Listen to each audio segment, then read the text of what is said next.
Welcome to English with Afreen. We have prepared Band-9 answers for Cambridge IELTS-17, Speaking Test 4. Remember that all the answers are a little bit longer because they contain more information and ideas. Don't be afraid, listen and develop your imagination. Oh, please subscribe to the channel for more content. Now listen and learn. Good morning, and welcome to the speaking portion of the IELTS exam. My name is Christian. I will be your examiner for this part of the test. It has 3 parts. I will give instructions for each of the part. I am recording this test for marking purposes. This is candidate number 930667, and the time is 11 o'clock. We are doing the exam in Dhaka, Bangladesh. And before we continue, can you please just show me your identification?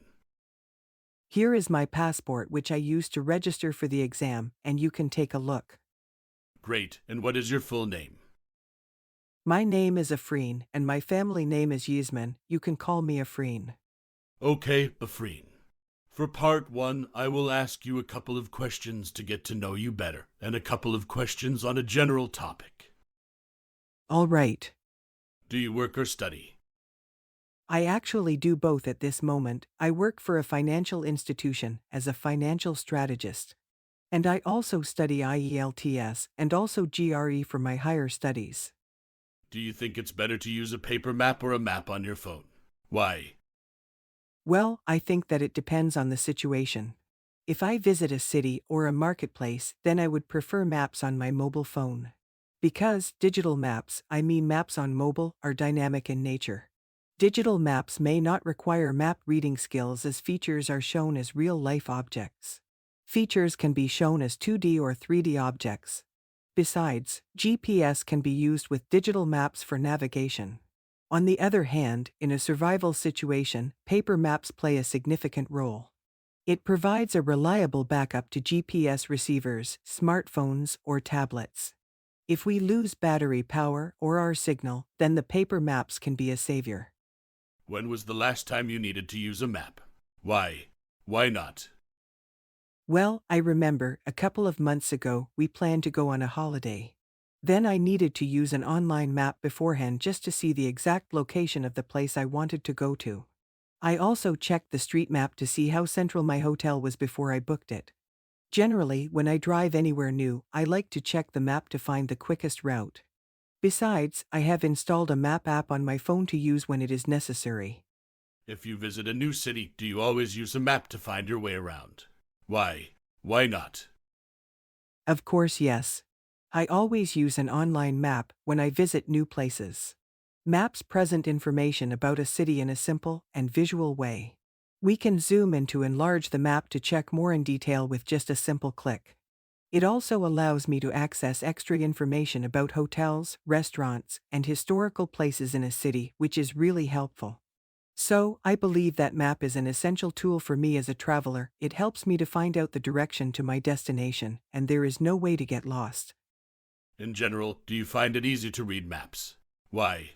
Why not? To be honest, when I first used a mobile map, I was stuck for a moment. It seemed to me that it was very complicated for me to understand. After that, I have learned about scale, longitude and latitude, and topographical lines from my friends. Now, it's not difficult for me because I know the key markers of the map and I can travel just about anywhere with a few quick calculations. Okay, Afreen, at this stage of the test, I will give you a card with a topic. You will have to talk about the topic for 1 to 2 minutes. Don't worry if I stop you. You have 1 minute to think about what you are going to say. You can make some notes to help you if you wish. Here is the paper and pencil. Your 1-minute preparation starts now. Describe an occasion when you had to do something in a hurry. You should say what you had to do, why you had to do this in a hurry, how well you did this, and explain how you felt about having to do this in a hurry. Your 1-minute preparation is up. Would you start speaking now? I'm going to talk about a time when I had to hurry to get ready for a trip with some colleagues while we were going for an important seminar for our upcoming project named Let's Make Our Planet Green Again, organized by an international organization. It was a Tuesday morning about a couple of months ago, right before the summer vacation, and a group of us had to catch an early flight because our seminar was at 10 a.m. We were supposed to be at the airport 1 hour beforehand to our flight. It was predetermined that a senior member of our department would drive us to the airport. I was supposed to be ready and waiting to be picked up from my home at 6 a.m. But the problem was that I overslept that day. I had set my alarm, but somehow I must have turned it off and carried on sleeping. Suddenly, my mobile rang and I looked over at my alarm clock. I was really surprised and realized what had happened. Immediately I got up and called our office car driver. The driver replied that he rang the doorbell and called me 2 times, but I did not respond. At that moment they were almost at the airport. So, it was quite difficult to come back and pick me up. Then, I got dressed in record time. I splashed some water on my face, quickly brushed my teeth, and put my shoes on without properly tying the laces. Then I picked up my suitcase and coat and left the house.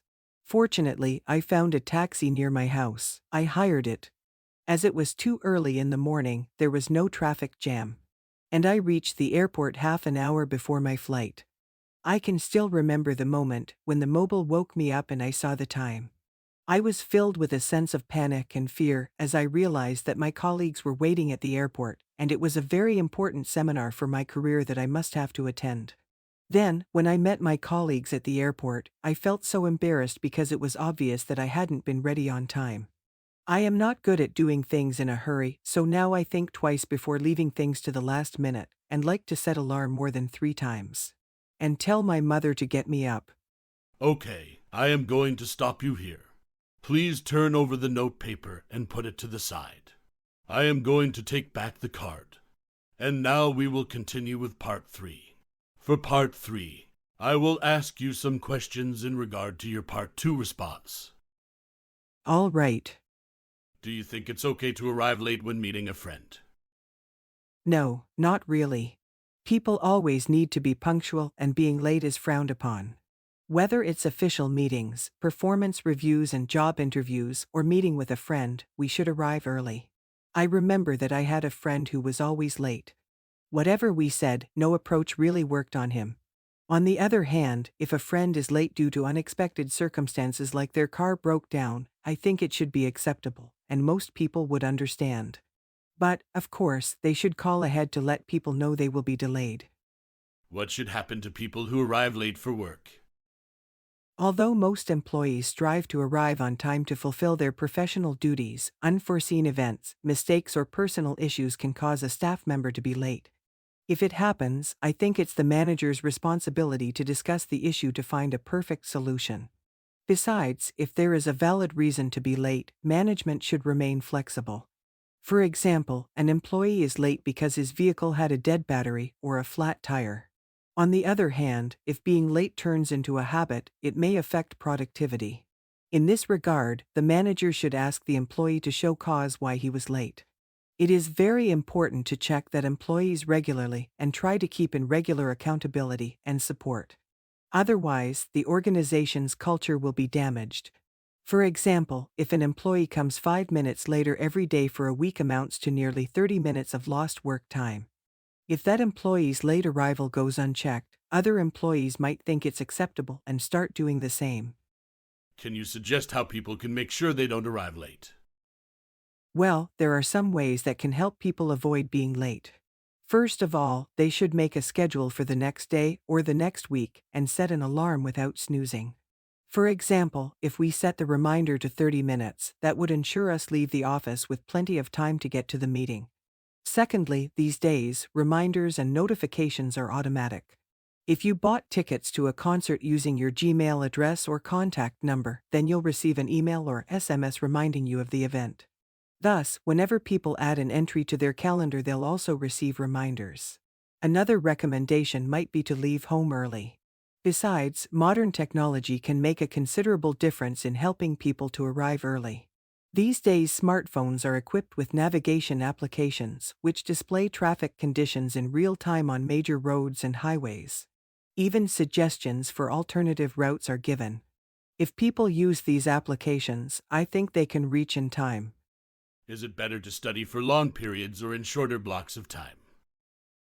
Well, it is a nice question. To be efficient and effective with studying, I reckon that short burst learning is better than extended period study. Sometimes students feel frustrated when they spent a lot of time studying and don't get much out of it. Besides, several research has demonstrated that spacing out study sessions over a longer period of time improves long-term memory.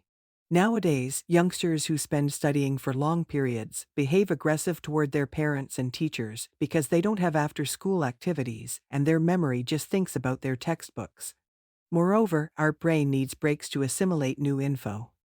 What are the likely effects of students not managing their study time well? Well, students who don't have time management skills for the academy are more likely to experience stress, sleep issues, anxiety, depression, and other mental health issues.